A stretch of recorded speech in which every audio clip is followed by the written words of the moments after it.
What other qualities, criteria would you have in this person you want as a vendor? Sir? Commitment. Okay. Sir, could you kindly put the word commitment, please? Folks,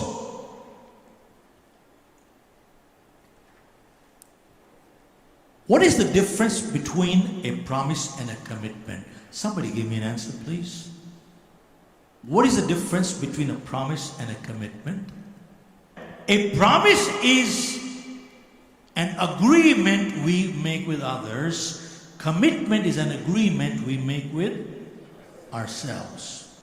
Can you imagine what this world would be like where parents would not make a commitment to the children, or children would not make a commitment to the parents, or buyers and sellers would not make a commitment to each other, or employers and employees would not make a commitment to each other, or spouses would not make a commitment to each other?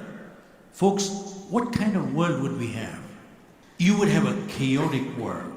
That means the word commitment says, I am predictable in this unpredictable world. Why is the world unpredictable? Things change, circumstances change, people change. But the word commitment says, I will stand by you no matter what. It doesn't say, I'll stand by you till I find a better one. Are you with me? It says, I'll stand by you no matter what. Now folks, my new book that is coming out next year, I did some research and found about 200 years ago, in the Western world, there was no concept of love marriage. Pretty much most marriages were arranged marriages. And granted, some of them might have had problems, but by and large they lasted. But that means marriage came first, love came after. But today in the Western world, almost 100% of marriages are so-called love marriages. Means love comes first, marriage comes after. And in the Western world, there is 60 to 70% divorce rate. So what they have done is, they have come up with a compromise way. And what is a compromise way? Say it loudly. Okay.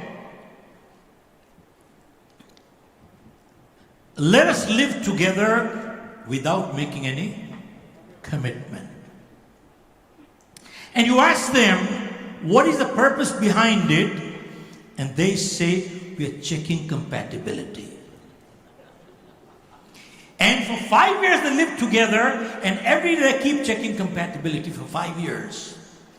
And then they get married, 2.5 hours later, they have a divorce. What did you check in 5 years? What's missing is say it loudly, what is missing is the commitment. Now, folks, then they say to you, what keeps a relationship going? You hear many times, is compatibility. Nothing could be further from the truth. Folks, it is not compatibility that keeps a relationship going. It is our ability to live with incompatibilities in life. Folks, let me qualify my statement. Have you ever seen a compatible couple in this world? Show me one. Folks, other than values, nothing is compatible. Values must be compatible. Other than values, you've got to be flexible in everything. Values is something, no flexibility. Now, commitment comes out of loyalty. Sir, can you please put the word loyalty there? Who do we owe loyalties to? Do we owe loyalties to individuals? Or do we owe loyalties to organizations? How many say we owe loyalties to individuals? Please raise your hand. A few hands went up. How many say we owe loyalties to organizations? Please raise your hand. Okay.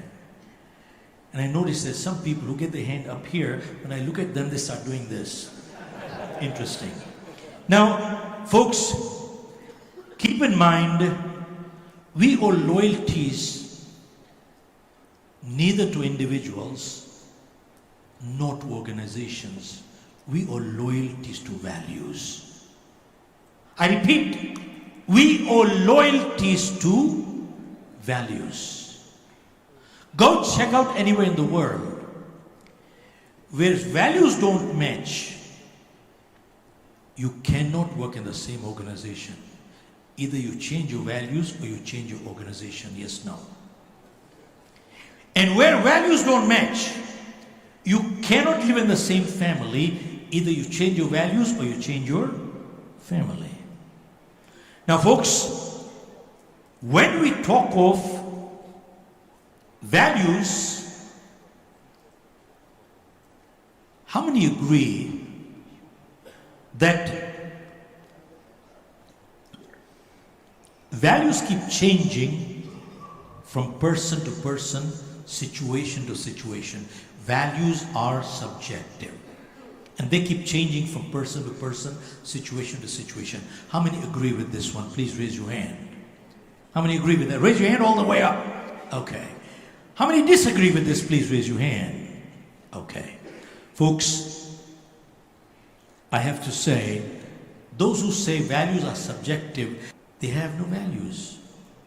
How can they change? How can they change? And when we talk of values, whose values are we talking about? Who are we to judge? And what says my values are right?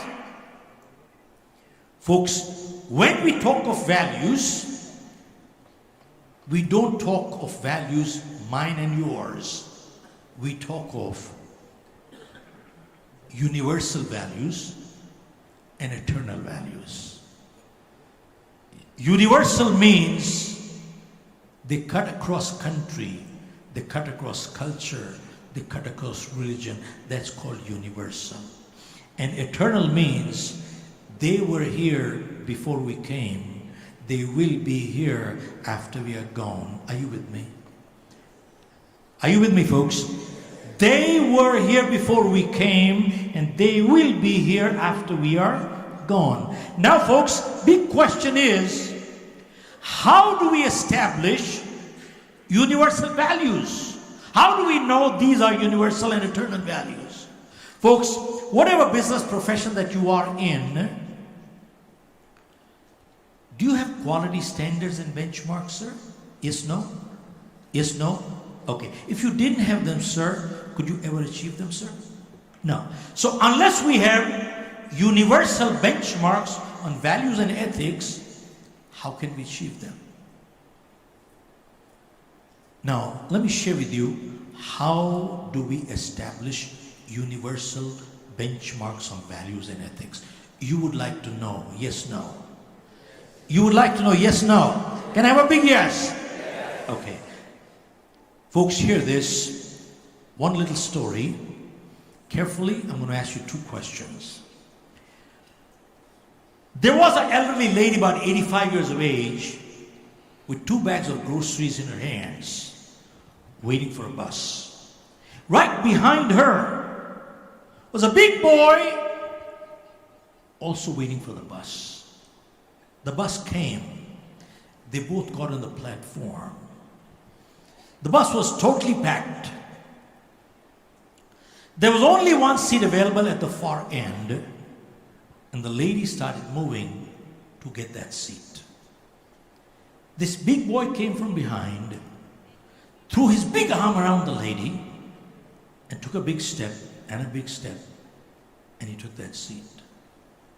This elderly lady fell on the floor. Her bags of groceries got scattered. She was lying totally helpless. Now, there were many passengers in the bus. One of the passengers was a sophisticated lady. She started thinking, how clumsy of this boy. She's looking at the etiquette manners.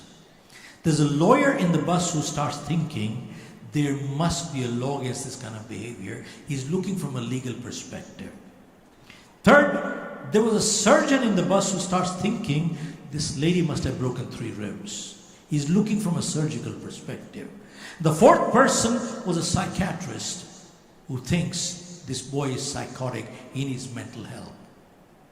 See folks, 4 people thinking 4 different ways. 1 is looking at the etiquette manners, 2 legality, 3 surgically, 4 mentally. Not one of them asked this question, was this behavior right or wrong?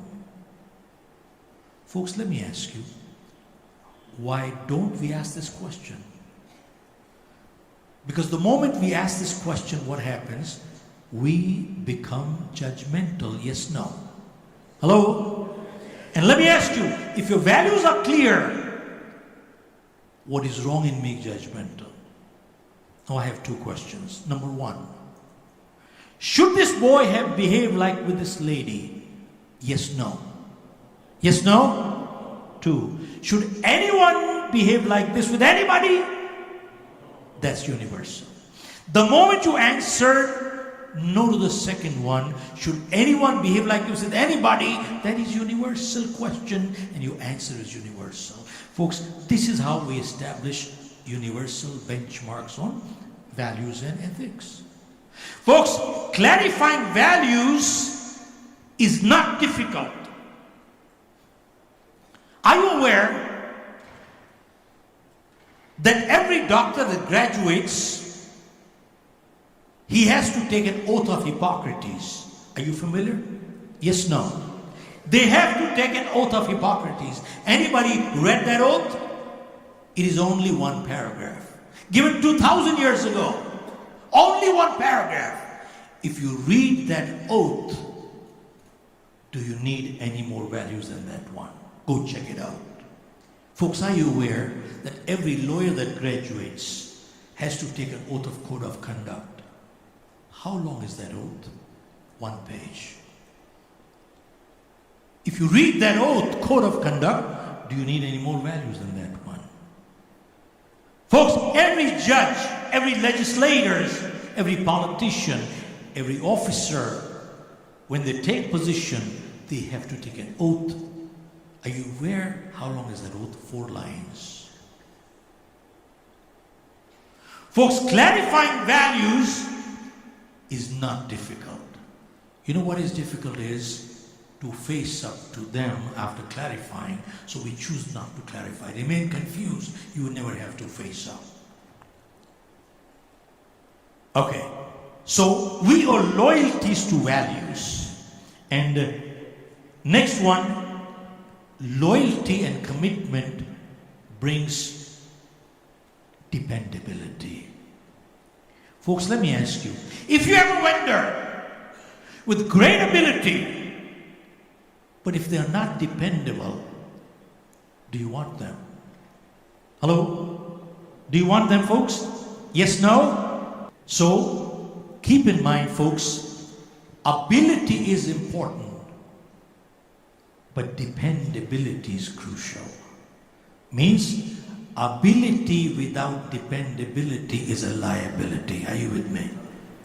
Ability without dependability is a, say it loudly, it is a liability.